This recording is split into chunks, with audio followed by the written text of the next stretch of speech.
Okay, now are we started? We are live. We are live. Hey everybody. Now will I get to see people's screens doing like a the gallery view, or do I not get to see who's joined us? No, we'll get to see them in a little bit and I'll Okay. show you how. But for all of you joining us, welcome to tonight's free webinar, Building Better Business Practice Management webinar series brought to you by Florida State Oriental Medical Association. Tonight's topic is the 5 secrets to a successful wellness practice with Dr. Mary Riggin. For those of you that are joining us for the first time, welcome and thank you for being here. These free webinars, we run them every Monday night, at 7 p.m. Eastern Standard Time. And I am Natalia Morrison. I am a licensed acupuncturist just like you, and I am the Director of Communications for FSOMA. So I'm so excited to have Mary here with us. And as you guys saw, she is in the chat box already saying hi. So if you look at the bottom of your screen, whether you have a phone or you're on your laptop, you're going to see a couple of different icons. And in the chat box, Mary just said hi. Oh, Mary, you have to change it to all panelists and all attendees. Ah, got it. Thank you. So there you go. So for all of you joining us tonight, why don't you let us know where you are located? So Yvonne just said hello. Hi, Yvonne. And let us know where you're located. I am in Miami, South Miami to be more specific, very close to the Bay. St. Augustine, nice. I love St. Augustine, it's so pretty. I don't go there as often as I would like. Clearwater is where Mary is. Hollandale Beach, beautiful city as well. Lake Worth. Mike in Pensacola, nice. Welcome everyone. Thank you so much. So Mary, you have icon at the bottom that should tell you the participants. Yes, And I see that. yeah, and that's where you'll be able to see everyone that's joined us. Hi, Deborah from DeLand, nice. And we'll be able to engage with you all in our chat box. If there's any resources, things like that, we will be sharing them there. Now, another icon at the bottom of your screen is the Q&A, and we are running that live tonight. So if you have any questions whatsoever during Mary's presentation, you can type it in there. And you can upvote them, right? So if you see one of your fellow practitioners that has wrote in a question that you are also thinking of, you can click on that, upvote it, and it goes up the list to make sure that it's one of the most important questions for us to look over and for Dr. Mary Riggin to address, okay? So, oh, well, William in Fort Lauderdale, nice. So we have everyone in all different places of Florida. That's so exciting. It's always really nice to see where all of you are located. So without further ado, I'm sure you don't want to hear me talk. You would rather hear Dr. Mary Riggin. I am going to sign off for now, but I will be here monitoring the chat box and the Q&A. I'll be with you the whole time if you need anything. And it's all yours, Dr. Mary. All right. Well, thanks so much for the welcome and for having me here this evening. Tonight we're going to be talking about the 5 secrets to a successful cash wellness practice. Now, for me, let me back up, tell you a little bit about myself. Many of you know me, some of you don't. I licensed back in 1996. And back then, so I hit my 24-year mark in practice, which has been amazing this year. And there are things that I had discovered kind of the hard way really early on. Now, back then, there wasn't even the question of any kind of insurance coverage. So I never really had that opportunity to engage in. And by the time it kind of came around and I dipped my toe a little bit in it, I decided, you know what, this isn't really for me. Because I had learned another way. And it's interesting, when I first got into practice, I was so grateful to have the opportunity to work with a local Chinese doctor mentor, my mentor, Dr. Hong Jian He. And I was in her practice, and she was running a successful cash practice. One of the things I had learned in school, that one of the schools that I had interviewed with had said, no matter where you go to school, they said, find a successful practitioner in private practice and learn from them. And I went ahead and I did that. But I tell you, it helped me so far. In those first 5 years of practice, I learned so much about this as a business. Not, the medicine itself is amazing, and I was getting my feet wet and really seeing those results and those miracles. And every time it was like, wow, I can't believe I get to do this, and watch people get well. But I still struggled. There was a point where, I was jumped in, because it was the early on in my practice, I went ahead and jumped into the politics. And so one of the first things I learned, and I would pass on to everybody, if you're new in practice, or if you've never engaged in the political and business aspect of our medicine, it is so vital, because we are really pioneers in a medicine that is very new to our culture, ancient in history. No question if it works. The only question is, what is it going to take to get your body to respond? So we know it works. The data is there for thousands of years. People don't know. And so we're pioneers. And I recognize that 24 years ago. And yeah, it's a little bit more known, but we're still so far behind everybody else that's out there in medical practice.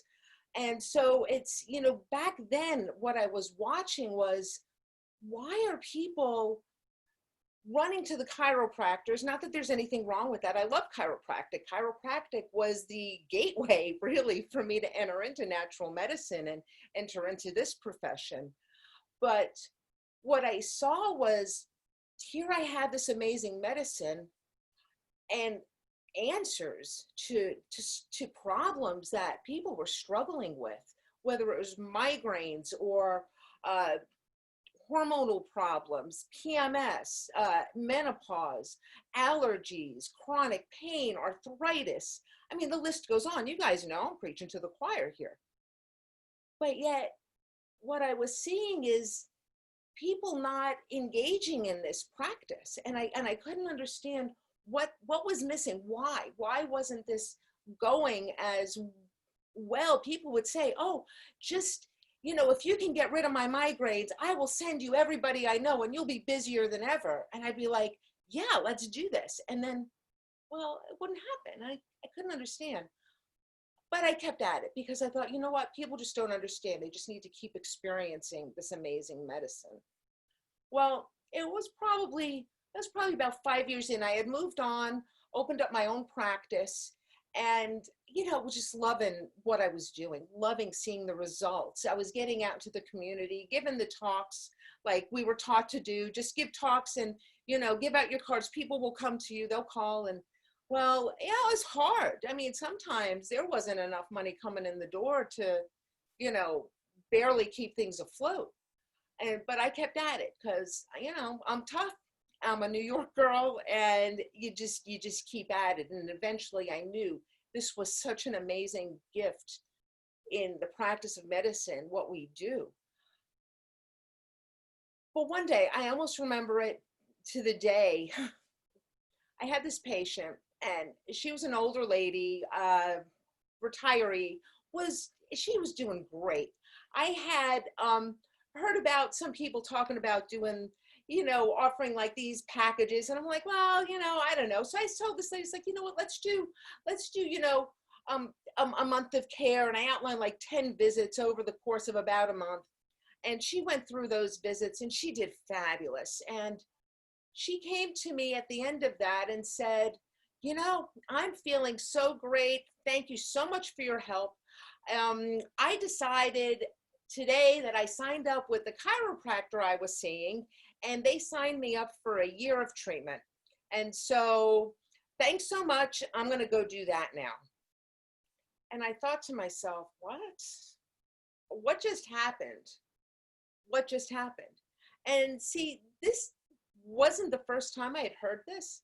And again, I love chiropractic. There's nothing wrong with that. But I couldn't understand, if you've got such great results, why wouldn't you want to continue with this?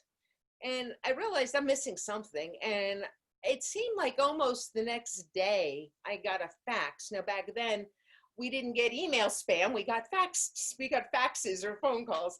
And I got this fax for this seminar to go to that this chiropractic group was putting on how to have a successful cash practice.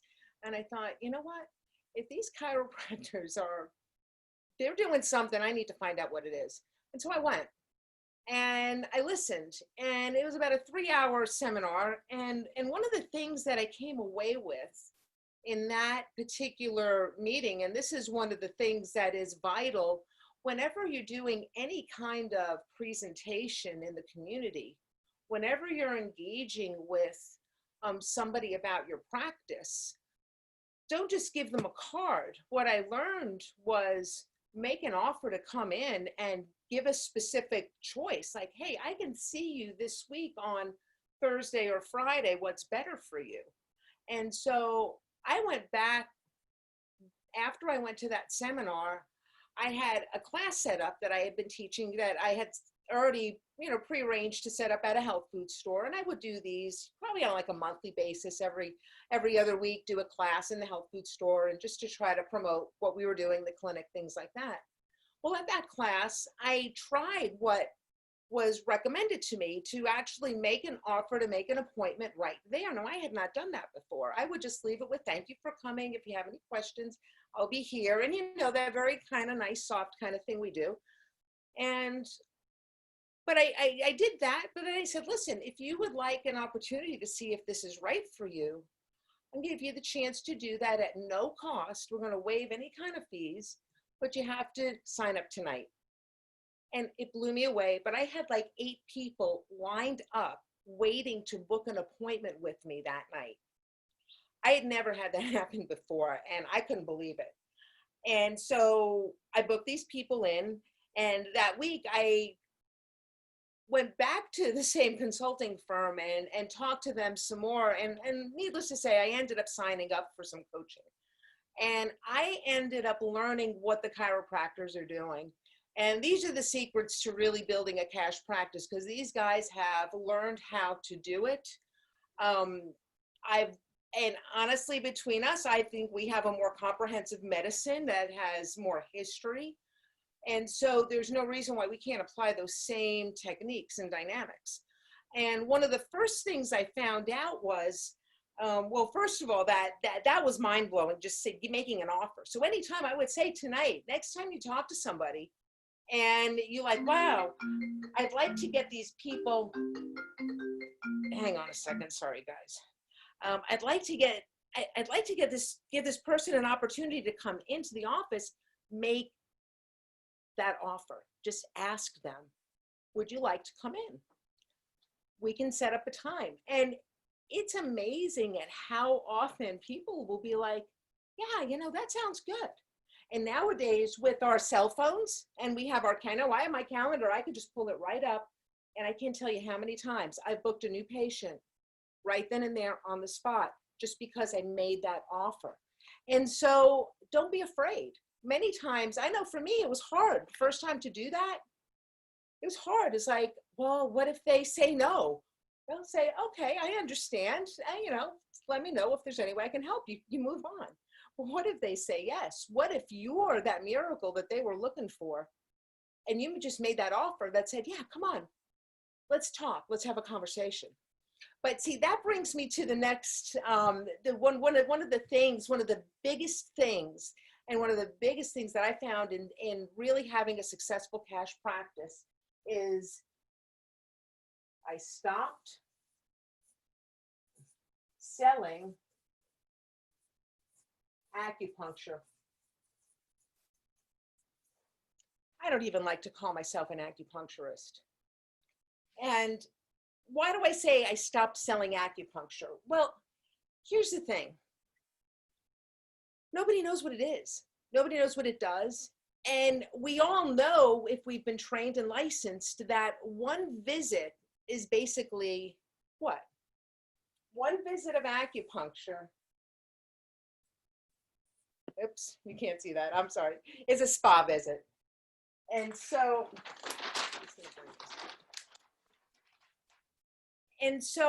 selling single visits, each time you're having to resell every single time that $100 visit or whatever it is you're charging.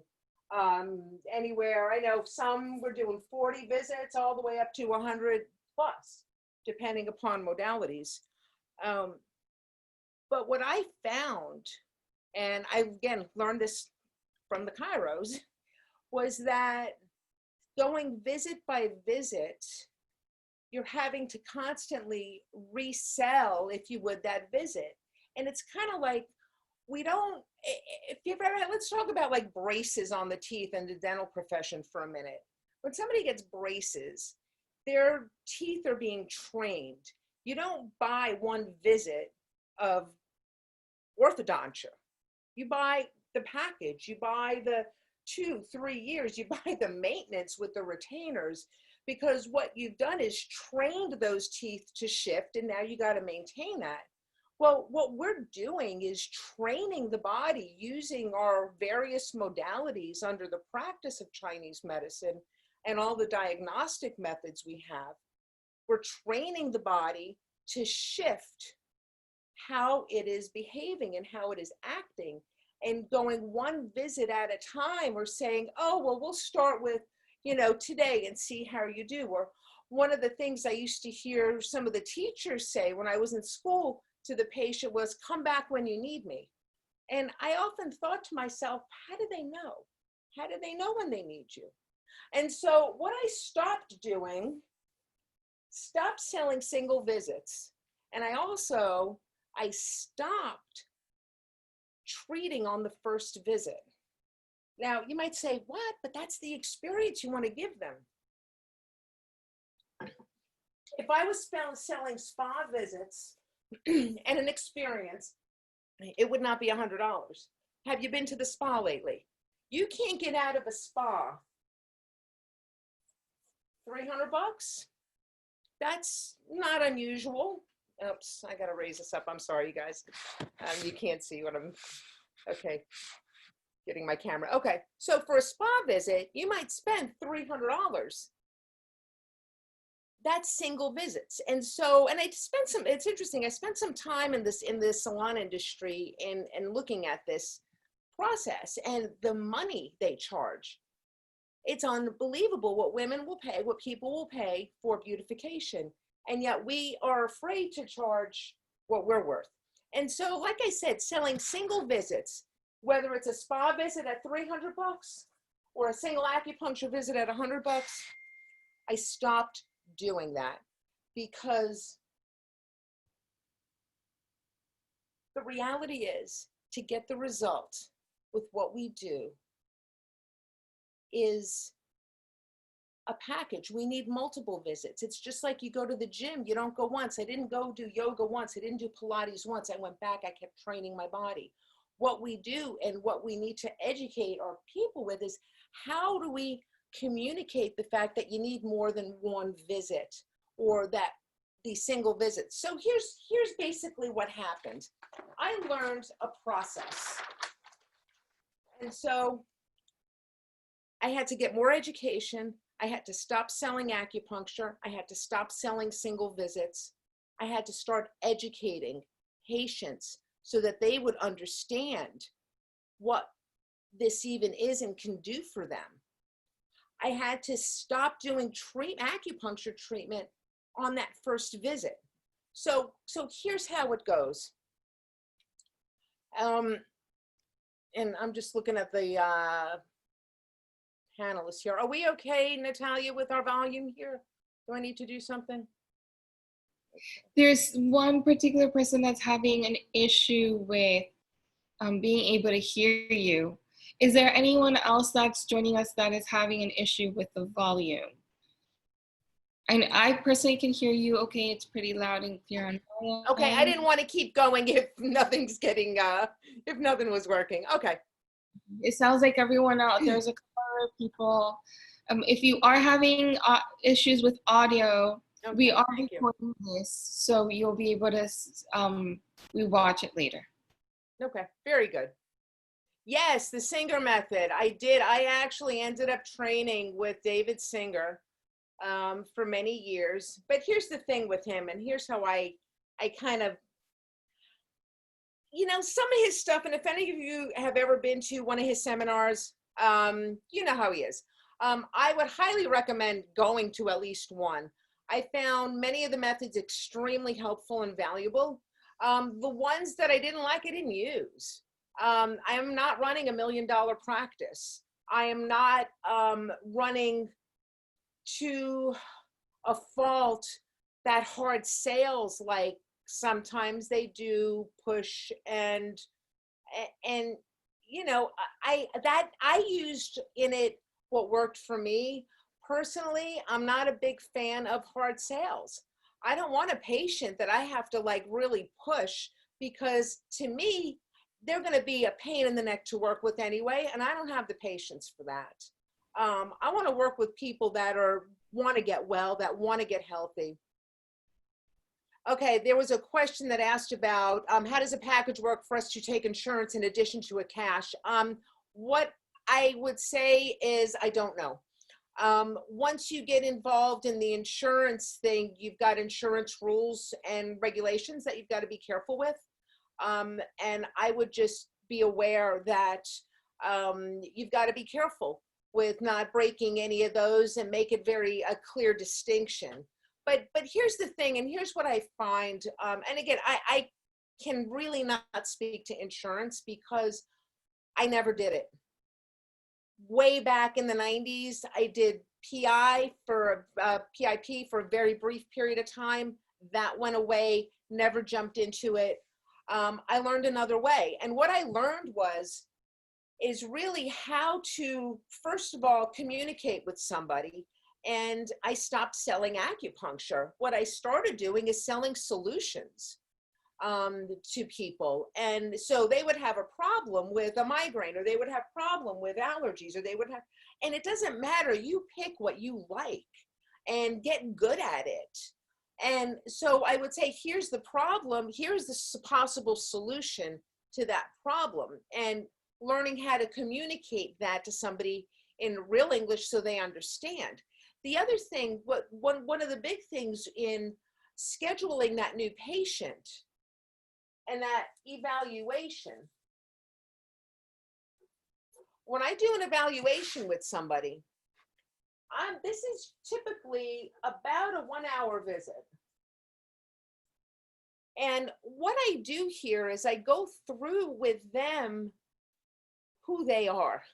And so it's really more about, I don't even take tongue, pulse, or an exam. I'm just doing their health history and evaluating them. I'm letting them tell me what they know about acupuncture, if anything. You need to know these things. You need to know if they just tried out a year-long course with somebody that only got them this far. You want to make sure you don't duplicate somebody already did that didn't work for them. And dig deeper into what could be the real issue. So you want to know more about them. You want to know, what are their big issues? What are I always ask them, what are their 2 big problems they want help with? How long has it been a problem? How often does it bother them? Making them put attention on it. People want to minimize their health problems, but we both know if you minimize those things and you don't address them, with time, things get worse. That's what's the default. Things don't get better on their own unless you're like 2. They get worse with time, and you've got to address it. And so bringing that attention to them. And then there's a whole method of going into that I learned from the chiropractors on how to evaluate the 3 main causes of stress. And so I start to uncover with them their any kind of physical stress that they've had or injury. So any kind of accidents, injuries, things like that, repetitive strain, sports injuries. It's amazing. If you find out, this has been so key in helping people understand that they need ongoing care. Because if you have, say, a professional athlete, or you have somebody that was in a horrendous car accident and they have scar tissue that will get worse and create more problems with time, if you don't address that with relation to their migraine headaches, well, then you get frustrated because you didn't know it was even there. They get frustrated because they think they should have gotten well faster. But it's all because you didn't have enough data. You need to understand how far back things go. It is unbelievable how much people won't tell you. I've had people come in and say, oh, I've had this low back problem for, it's been going on for 2 weeks, Doc, can you help me? And so, you and I were like, low back pain, we could have done that in school, right? And yet you're wondering what the heck happened. Why isn't it responding the way you thought it was going to respond? Then I come to find out, oh, well, there was a major head-on collision that left the guy in the hospital for 3 months, 30 years ago. And that there's all of this scar tissue from all of that damage. Of course, that's going to affect what's happening now. Now, they may have that under control with physical things they've been doing, but you and I both know if you've worked in this for any length of time, what's happened in the history, the physical stress, plays a role on how well they're going to respond. So I got to know what this is. Now, the other big one, emotional stress. Got to know what the emotional stressors are.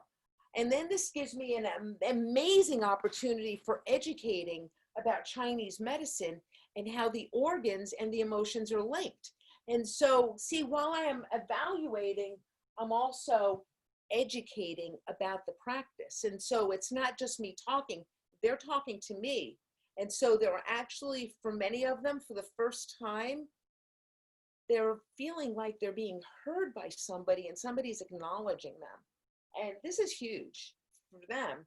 And then when they get this understanding that their emotional stressors in the past could have affected their internal organ function, well, that just their mind starts to start going. It's amazing. I'll have patients come back to me 2 weeks later after they've started treatment and decided to go down this and go, Dr. Riggin, I remembered another emotional thing that happened to me. And they start to share, but as they're sharing and addressing these things, that stagnation that gets created by burying it starts to move. They start to feel better. They start feeling years, if not decades, younger. So it's amazing to watch this. The last type of stress I evaluate is chemical stress. One of the biggest subcategories of chemical stress is pharmaceuticals. You got to know if that guy with right shoulder pain is on cholesterol medications, there could be a direct cause and effect. You need to know what's happening there. And so there's certain medications that are known to have certain types of side effects. You got to be aware, and you got to know what they're taking. You got to know what kind of chemical stress their body has undergone over the years. First subcategory is drug stress. The next one is, and really interesting, how much people are affected by environmental toxicity. You wouldn't think, but it's actually not unusual to hear really odd stories about chemical exposures. Well, of course, that's going to affect the body. It can't not. And then the biggie, the food chemicals. And the food chemical evaluation, Sometimes, depending upon how bad their diet is and what they're seeking treatment for, if they're not willing to address this part of it, I may not even accept them as a patient, because I've learned cause and effect. That Diet Pepsi will have a direct effect on how the joints feel. And if you're dealing with an arthritis problem, a pain problem, a back problem, it's like they're pouring battery acid on the problem when you're just doing all you can to help. So I've actually told people that until you get off the diet soda, I can't help you.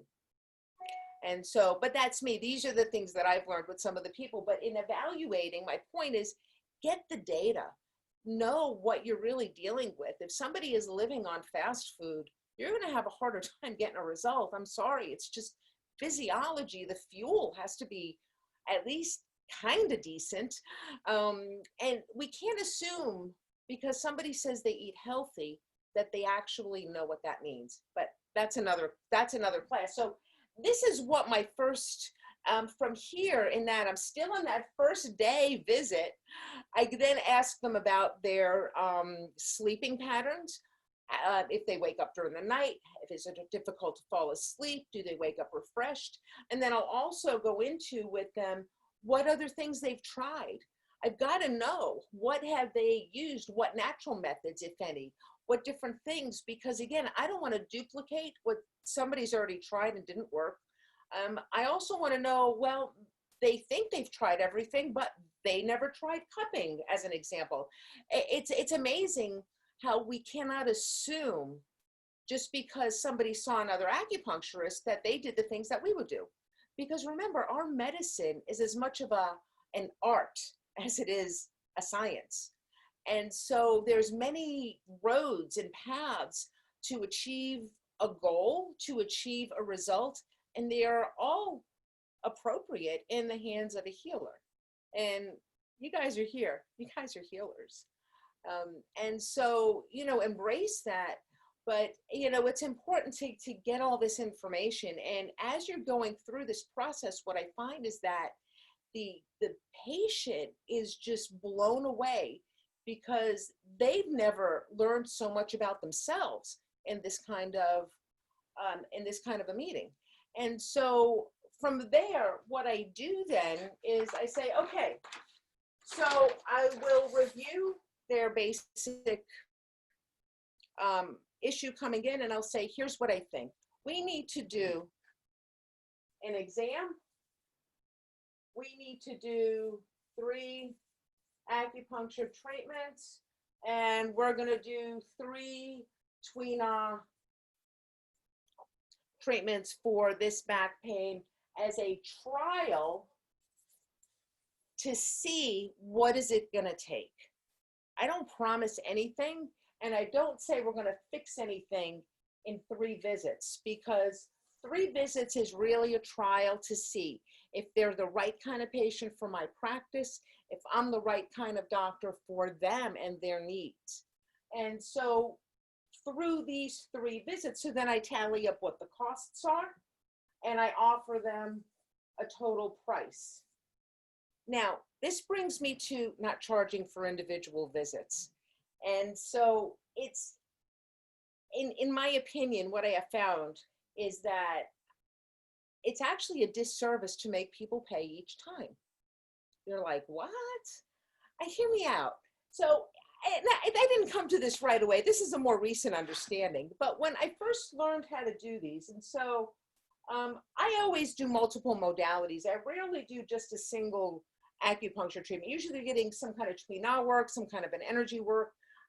There's usually some other modality involved, but most of the people coming to me are they're tough cases. I get occasionally the easy ones, but not so much anymore. I've just kind of gotten known for that. And so a trial of 3 visits, I'll outline what that package price is, and this can run anywhere from, say, $385 up to like $650, depending upon if they're getting more than more than two modalities. I do a lot of specialty work, and so some of the work I do there is involved, and I charge for it. And so depending upon what it is, but it could be as low as like $385 for the 3 visits. And so what they do is they go to the front, they schedule their visits, they pay for their visits, and then they come the next time. So the next time they come, there's no money transaction. It's just all about them. They walk in, they're treated like a king or a queen. I bring them back, I take care of them. I coddle my patients. I do go above and beyond. It's not like a cold insurance clinic like you'd see, you know, the health centers used to go to in New York. I have my office designed more like a spa because people are paying cash. If they want insurance reimbursement, I'll give them a receipt. They can go chase it. I want nothing to do with it. And that's just the way we handle it. And they are either okay with that or they're not. Many people are if they want what you have to offer. And that's why it comes back to not selling acupuncture, because you can get undercut selling acupuncture all day long. What I do is I sell a solution. And, you know, I have a story about this. I had a patient who came in, and she was a single mom, a couple kids, young, in her 20s. Excuse me. And she had, when I had talked to her through the initial evaluation, she had, you know, told me that she had done acupuncture and it really helped her migraines. But it was, you know, she would go to the community clinic up the street from me, and she would go in and do the $25 acupuncture treatment. And I was like, okay, I understand. And I listened to her situation.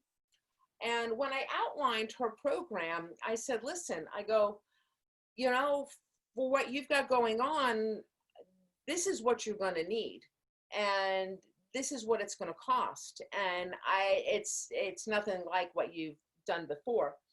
Well, she decided that, and I gave her an extra break because she said I felt bad, single mom. I was in that position. And so I was like, you know, this is the best I can do for you. And I think what I ended up doing is like $300 for the 3 visits for her. I discounted too. And she did it. She signed up. And after those 3 visits, over the course of 2 weeks, she did those visits. She told me that she's never felt so much relief from the migraines, that even though she had gone a lot of times for the $25 treatments, it wasn't the same as what she had gotten with me. Now, again, I do some specialty work. I think we ended up doing some like the allergy elimination. I was trained in the NAET work and incorporated that with her acupuncture. And she ended up signing up for more treatment. And we put her on a plan that would meet her budgetary needs. But one of the biggest things that she came away with, she goes, you know, I can't believe, she goes, what she said to me, she goes, I wasted so much money on those other acupuncture treatments because they were always temporary. I never got such long-lasting relief. And so the point is, it's not necessarily how low you make your price, or, I mean, it's got to be to what you feel good about, that gives you the best in your clinic, that pays your bills, that gives you a paycheck, that, you know, we can't give this away for free. And I know a lot of us, we feel bad. We want to help people, but we also need to understand that it's an interesting dynamic when we think about the prices on things, and when there's a cost to something, it creates commitment. And so with my patients, when they sign up and they've engaged in this process, we've gone over the costs, they're agreeing and making a commitment. And so I talk money with my patients twice, and that's one of the secrets. And one of the reasons why I love only talking with my patients twice in a year is because it's that first time, that first visit where we go over the trial. If they end up going through those 3 visits and we decide this is a good fit, I talk long-term plan. I talk year-long plan, sometimes 18 months or even 2-year plans, because understanding none of this goes quick, none of this goes easy. It's a process.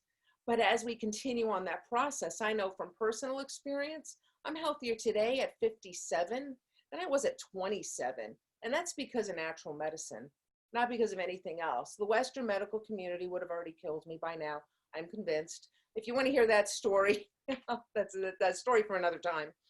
But what we have is amazing. And by eliminating the idea of paying at each visit, here's just kind of my own twisted viewpoint on this. So I just went in, I had this great visit. This is medical care and I get to feel like I've been to a spa. Wouldn't it be great to just float out the door and say, see you next time? That's what my patients do. They don't have to stop at the front desk and pull out their credit card and be reminded that this is costing them. Now, when I work out a plan after the initial few visits, we work out that long-term plan. Some people, they just pay for it. Others, we do monthly payments, and it's like they take that monthly payment and it goes in the bills pile, along with their mortgage payment, their electric bill, their car payment, their insurance payment is their acupuncture payment. And so no longer does it become this cost that is more of a luxury if we can afford it. If the dog doesn't need the vet, if we are not going on vacation, well, then maybe I'll do it. No, we take that money, we put it in a separate, it comes out of a separate pile. But when they come in and out of the office, they're not having to even worry about it because we don't collect, we don't deal with the finances at the time of service because it blows the buzz, in my opinion. But that's just me, I'm twisted like that. And so, we're just seeing how much time we have left here. Couple more things I just want to hit on, and then we can go into some questions. I do a lot of educating. Before treatment is offered, I do educating in the community. So, and I always focus on in my education, not so much about chi or acupuncture or any of that. I talk about the problems, the allergy problems, all of the solutions that don't work, and that this is an amazing medicine that is thousands of years old. Remember what it's like to be brand new at this. Remember that first week in school, that first month in school, that first year in school, how confusing it was. It's a whole different world. Remember that when you're talking to people, and try to keep it very basic, like you're talking to a 5-year-old. And also try to remember what it was like when you finally did get it and how long that took. And with all of these things, I always try to outline a logical and realistic treatment plan. You know, there's an old sales thing, you under-promise and over-deliver. Instead of, sometimes we want to do the other way around because we've seen miracles with this medicine and we want to overpromise, but then we forgot to find out about their history, and now it's like, oh, why did I do that? You move on to the next patient. Now, I'm going to give you 2 things I'm going to leave you with, and then we're going to take some questions. There is one solution to every practice problem out there. One solution. And that one solution is new patients. More new patients takes care of every practice problem. Now, the next thing that is so important is learning how to keep those patients. Now, here's how you can find out how good you are at keeping patients. There's a formula. It's called patient visit average. And you're going to take the number of patients you see per week, and you're going to divide that by the number of new patients you see per week. And so if you see, say, 40 patients a week, and you see, say, 2 new ones a week, your patient visit average is 20.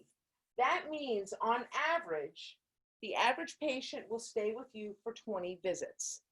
The game is to increase your patient visit average. Now, if you have somebody that sees 40 patients a week, but they see 10 new ones a week, their patient visit average is only 4. Not so good. So the goal isn't how many new ones can we get in the door. The goal is how long can we keep them? And so you got to get the new ones in, but then you got to learn how to educate them, how to bring them to the understanding this is more than just putting a needle in. And let me tell you folks, this is how we win against the PTs and the dry needling.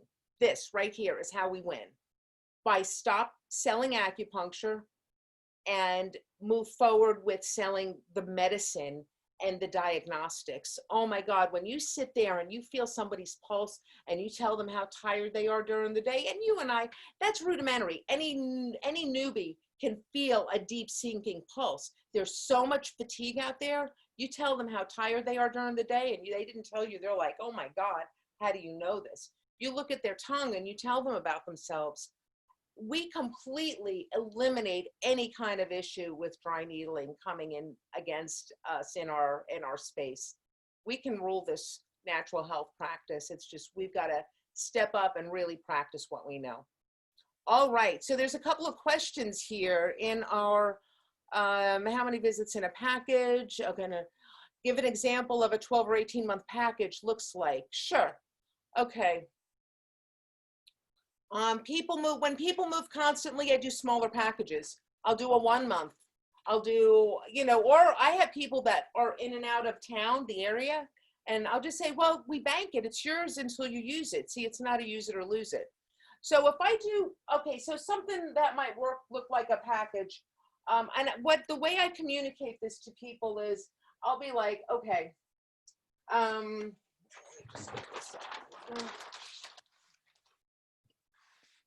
I'll need to see them, say, 2 times a week we'll do that for 6 weeks is 12 visits. And then we'll go to like once a week, and I'll say we'll stay on once a week for, say, 12 weeks for another 12 visits. And so and then I would go down like twice a month and then 1 time a month. And so how I do there's no set formula for how that gets worked out, because each patient is different and their needs are different. I mean, some people, they can't do the twice a week or 3 times a week because the extra visits is just going to create more stress. And then, in my opinion, they make stupid visits. And so in order to get the result, maybe you've got to learn other methods, other techniques, other supplements. Like I said, I do a lot of the energy work with like the NAET, the allergy elimination technique, the NET. And so some of those visits can be standalone. And so it really, it's very customized to the patient, Yvonne, when I do these packages. And a lot of times the package term will be determined by what their finances, their affordability. And so I will actually work the program backwards to make the cost spread out over the term, which correlates with what their plan looks like. And like I said, some of the work that I do can be more standalone. And so I can still get a result if somebody's only coming in twice a month, as an example. So Yvonne, to not give you a specific answer, and I'm sorry because it is so individualized with the person, I don't have just one set way I do it. The 3 initial visits, that's pretty set. Everybody goes through an initial 3. From there, I kind of evaluate the need and the person and what they can do. Okay.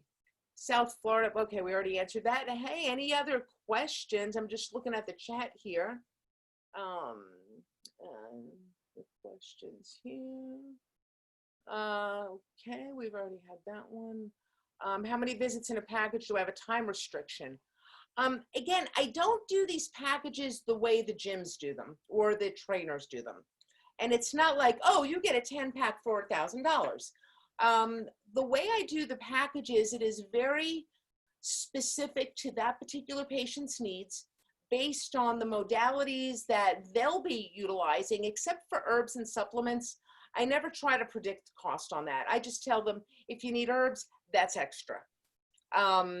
And so it's not like, you know, you get a 10-pack of facials, or like the 10-pack at like Massage Envy. It's very customized for that person. And so, and really, I do that because everybody is different. And this isn't like, it's not a cookie cutter. It's not, you know, for me, it's not about how do I, you know, win with getting the, you know, highest numbers in the clinic. I don't run the high numbers. You know, I've seen some of the singer guys run, you know, hundreds of thousands. And I would say when I had a couple of doctors working for me, we had one year where we did like 400,000, blew me away. But let me tell you, that was hard work. That was hard work. I much rather, for me, I like running the smaller boutique part-time. Last year we did like 165,000. And it's not, it's enough. It's a good part-time kind of practice that I run, but that's my choice. I don't want to run the big, huge numbers because I tried that and it was okay for a while. And now I really enjoy the patients and just that interaction and that real personal, that boutique personal, it's just me. Then when they come in, they know they'll always get me. There's never a question, are they going to get stuck with somebody else, like in some of the bigger clinics? And they know that. So yeah, Natalia, good to see you there. Yes. There's a couple more questions. Oh, yeah. So what do I do if someone isn't happy with the results as you're into the visits? I let them go. I keep nobody hostage. Oh no, see, here's the thing, by the time they decide, they've already experienced, they've already gotten the experience and they want in. Now, if they, you know, for whatever reason, I've had this happen, it happens every now and again, it's just not working for them or they're leaving the area. I don't hold their money hostage. It's never a use it or lose it. They pay for a specific amount of visits and those visits are theirs until they use them. And so really the whole thing with the packages and sitting down and working out a plan is really to get commitment. It's not about how much money can I collect. Because quite frankly, if that's all it's about, you know, no, it's not the way I practice and the way I do it. And I let them out, you know, I don't refund visits that have been used as long as we're even up. And I leave it, as long as it's usually something like that, it really is, it's just not working for them. And, you know, I'm not a jerk about it. And so I just let them out. South Florida people moving constantly. I would just do smaller packages with those folks, Sarah, when they're in and out, you know, depending if they're just tourists or if they're just like in for 3 months. I do get a fair amount of, you know, snowbirds that come down in our area as well. And so we'll do, you know, for the time period that they're there. The idea behind the packages really is to separate the visit from the money and let them really engage in the visit and get them for more than just once, because one time it's a spa visit. Charge like a spa. That would be my advice. And as far as insurance, that's not part of what we do. And I know it's a big thing for everybody. I can tell you this, and I was talking to Talia about this earlier. When I was doing the insurance, what I found was that when people went from being a cash patient and then they went to getting their auto insurance to pay for their visits, every single time that person never went back to ever paying cash again. I basically lost them as patients after that was done. It's like it was like they were indignant and felt like it's, you know, once they got it for free, they never wanted to pay again. And it really interesting. It's like a psychological thing. And so after that, that's why I was just like, you know what? I don't even want to deal with insurance. I tell people, if you get reimbursed, put it in your vacation fund and just think of it as free money. Okay, there was another, oops, where'd you guys go? Got that one. Another question here. Do you plan, when you make a plan, do you include, hang on, I can't see all of it, include herbs and supplements?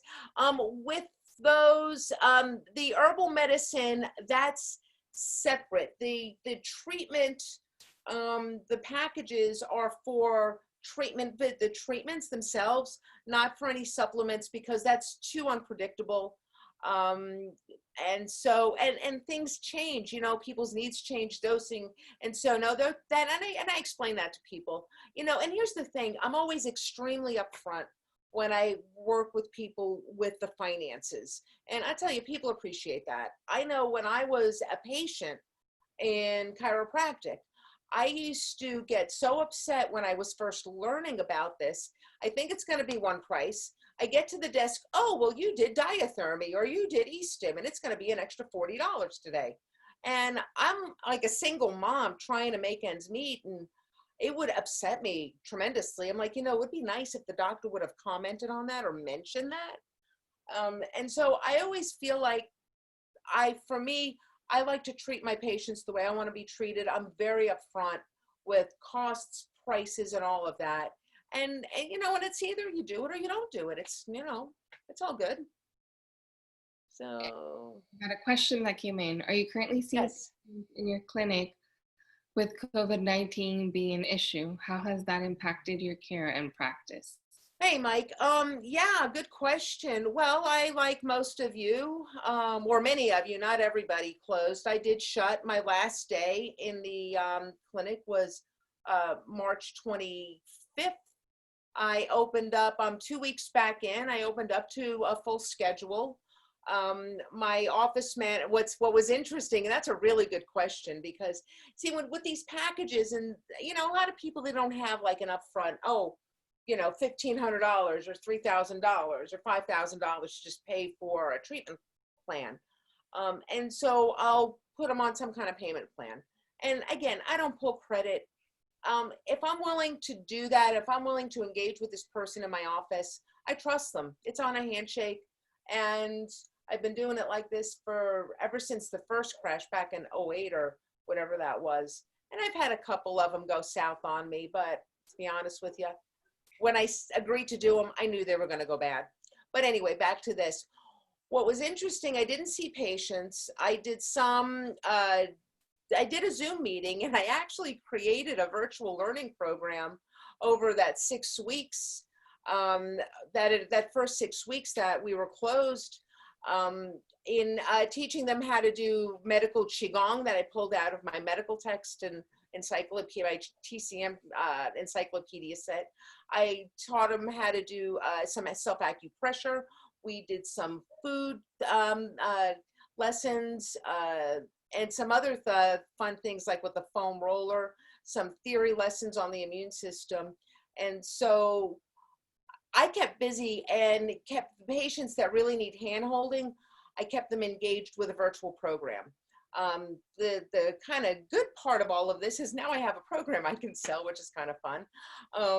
But during that time frame, my office manager was still engaging with the patients, and we still had people on payment plans. And so there was still revenue coming in through this whole issue, this whole situation. Once we were given the okay to open up, the schedule is booked, and we're right back into where we were. And so because at this point, because that patient visit average is so high in my clinic, I'll see, you know, maybe 2 new ones a month. And that's all I really want, because I have enough of my regulars. And see, when I do my education, after they do the initial plan, the initial package, the natural segue is maintenance. And I would say at least 60 to 70% continue with some kind of monthly maintenance. And so at this point, doing these packages and working on these plans and educating my patients for the past really solid 8 to 18 years, I'm running probably 60 to 70% maintenance.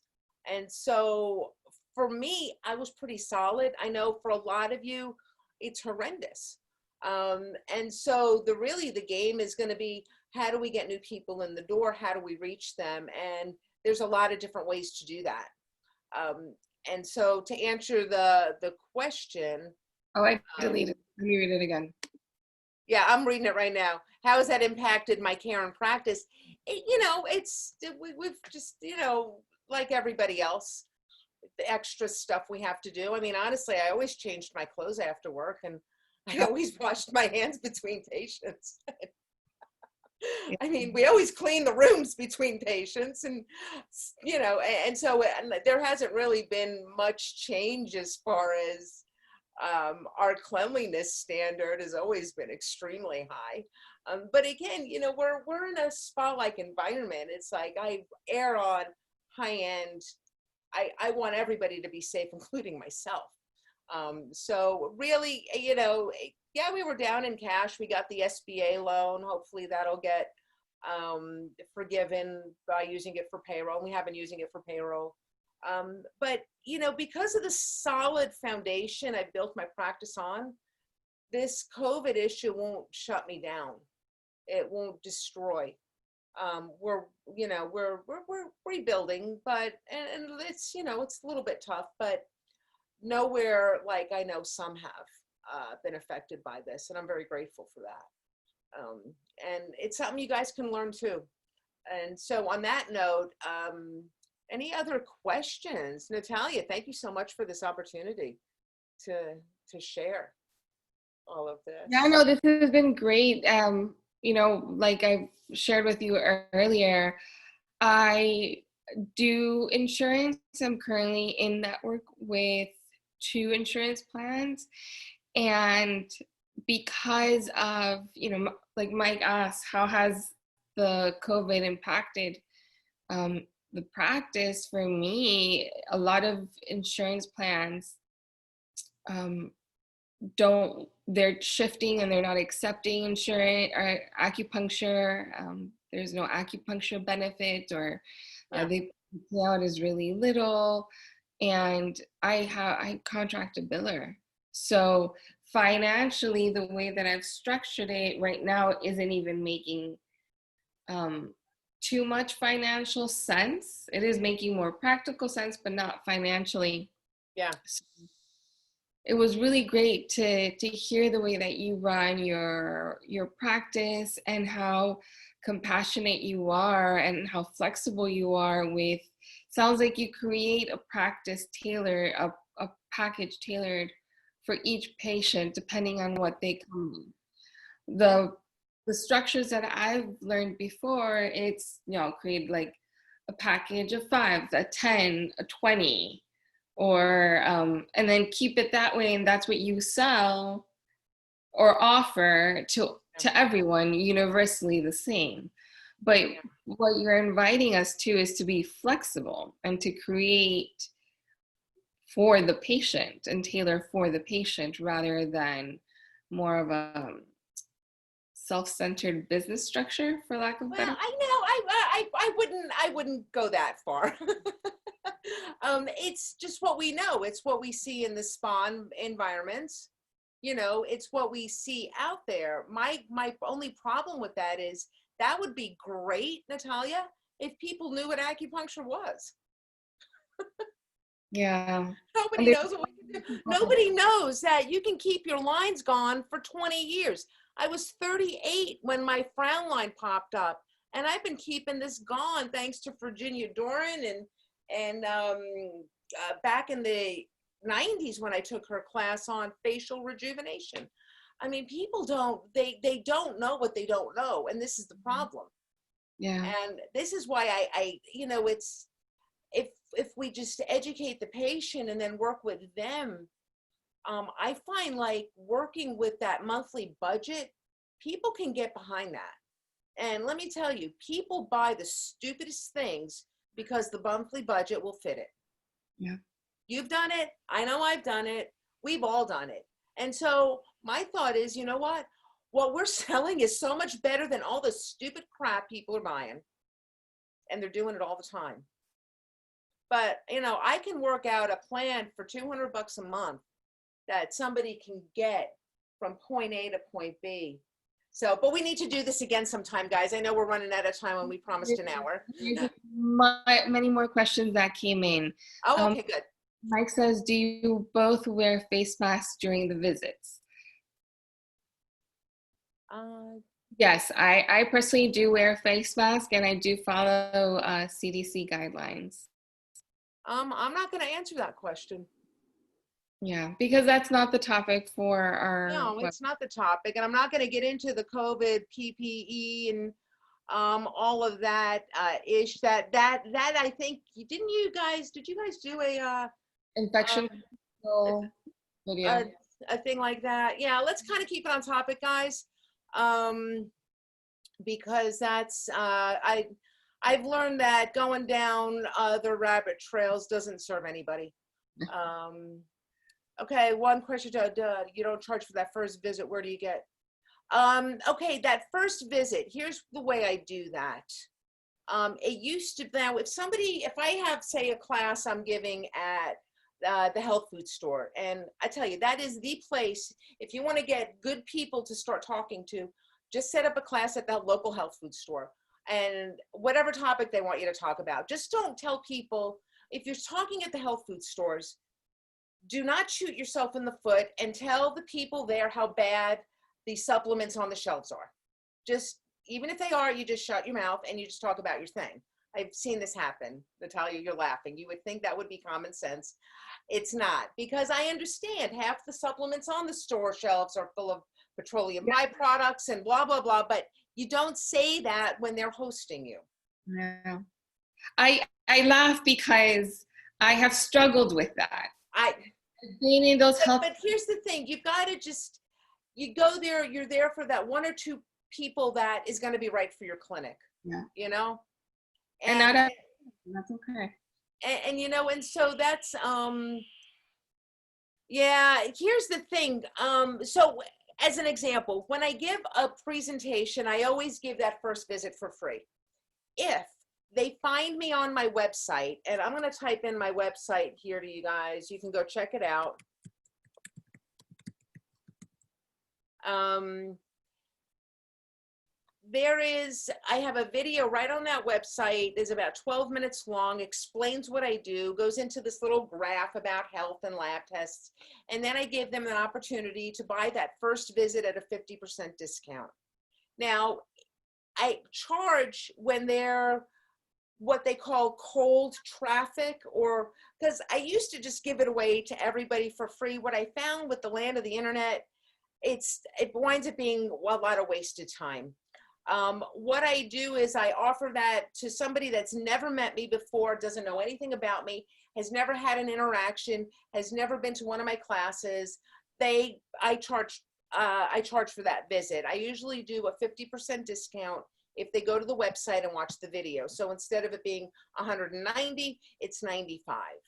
And I can tell you, since I started using that video, I'll see maybe those like 2, maybe 3 people a month, but the ones that come in, they're staying, and they're not only doing the first 3 visits, they're actually staying long-term. So it's really what we call in business pre-qualifying them. And so because they're already getting an opportunity to meet me, hear what I'm about, by the time they walk in the door and they meet my staff and they engage in the process of my office, they want to be there with us. They like what they're seeing. When they go to the website and the blog, they're already getting an idea. And so I would say in this day and age, and what I'm going to be looking at doing is more these kinds of interactions, webinars for patients. Instead of being able, instead of the in-person stuff, which we can't do right now, we got to get more creative with our online tools. Even having like a Zoom account, it's $15 a month. It's minimal and so useful to engaging with the patients. It's how I kept things really moving and even generated some income while we were closed up during COVID. Okay, so let's see what else we got here. No talks, that's right. All right. Any other questions, guys? I think there is one here that was talking about patients paying up front or monthly. I know Okay. that So again, that really, Yvonne, depends on the patient. Here's the thing.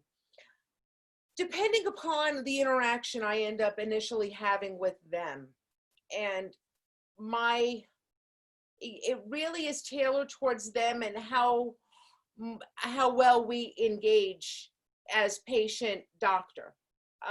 Because like I said, at this point practice too, I'm getting pretty darn picky, and I'm just not willing to put up with the nonsense anymore. And I just assume you guys who are new do that. Um, and so I'm like fishing for the good ones. And you guys all know the good patients. My goal is to have a whole practice filled with good patients. When I look at that book, each single name on that schedule makes me smile. They're like, nice. It's going to be nice to catch up with her today. It's going to be nice to see him today. It's going to be good to hear how they're doing this week. Instead of, and I can tell you this, if you guys have patients on your schedule that you cannot stand, you need to refer them out. Do yourself a favor and do them a favor, because you're not helping anybody. And honestly, what I've seen happen, when one person that makes you nuts, you can get rid of them, 3 good ones will come in. Because it's inhibiting. It causes your whole being in chi. It's like we think about the 3 main elements of Qigong comes into play with our work as acupuncturists. Regulation of the breath, regulation of the mind, regulation of the body. If we have people that are messing with that on our schedule, we need to get rid of them. And it's okay, and be okay with that. Not every personality fits. We're not like medical doctors where it doesn't matter if there's a personality match. With what we do, there's more to it. I mean, if you want to do like what I do and have this whole like amazing boutique family practice, that people come to me first. I'm the first line. They're coming to me for the herbs. They're coming to me. And that's the kind of practice, though, that I developed by the educational aspect. Okay, Mike Kovacs. You usually do multiple modalities each visit. Mike, I would say probably 70 to 80% of my patients get 2 modalities per visit. Yes. And so I do a lot of muscle testing and the energy work, as I had mentioned earlier. That particular protocol works with allergy desensitizing, also hormone balancing, as well as there's a whole separate kind of offshoot of that style of treatment that can actually detoxify a lot of the toxic food supply that we've all been exposed to in this country. So yes, and I highly recommend. Most people need more than just acupuncture, guys. Most of them need more than just acupuncture. Whatever it is that you bring, as well as start engaging in that. Our tool chest of Chinese medicine is so big and so broad. We have one of the most amazing practice acts in the world. I mean, as far as the practice of Chinese medicine as a whole, and it's so comprehensive. And sometimes we forget that because we believe the lie. We drank the Kool-Aid. Like I said, the Western medical profession fails a lot. And we can be there to be the answer to a really hurting world. And so keep it remember guys. that our medicine is a complete system of medicine, and it stands on its own. It's not dependent of, like you shared with me earlier, technology. It's not dependent on other forms of medicine. We can really stand on our own. Yes. Yes, there's a question, Will. I don't know a good muscle testing course. I've been thinking of putting one together. What I'd like, I'm going to shoot my email address in here, guys. If there's anything you'd like to learn more about from me, I am at that point in my career where. Oh, I think your video just froze. So while Mary's video reconnects, there you go. Mary, are you back with us? I can see you guys. I never lost you. But it froze for some reason. All right, so her email is in the comments section. And like Mary said, any courses or topics that you want to see her cover, feel free to either reach out to her directly, and you could also reach out to me. All right. Absolutely. And see if we have any other questions here. Yeah, like I said, well, no, I'm not aware. It's been a while since I've been in that. Let's see. We did. I think we Nope. got everything. Multiple. Okay. Yeah, I think we got all of them answered. And like I said, I'm thinking about putting like together a full weekend along these lines, going into much more detail, like we on some of the topics we covered today. So if that's something you'd be interested in, shoot me an email, and we can get that put together, either live once we can, or you know, I said we can do Zoom. I'm good with Zoom. Zoom is great. We're getting some feedback. Mary, thank you for everything you have done for our profession. Love to learn how others have succeeded. Thank you for sharing your gems. And oh, thank you guys. I've done a lot for our profession, especially here in Florida. So thank you for obviously your strength and your advocacy, and just willing to share with all of us and spend your Monday night teaching us. I love it. So my pleasure. I'm passionate to share, and I've realized you guys need more of this. So Yes. I'm happy to be here. So much. And thank you everyone for being with us tonight. Bye everybody. For supporting FSOMA, for supporting us. Together we are stronger. I wish you all the best out there. Feel free to reach out to us directly at FSOMA if you have any questions, feedbacks, comments, concerns. We're here to listen to you. All right, and Mary, thank you so much for everything. My pleasure. Be well, guys. Good night, everyone. Bye.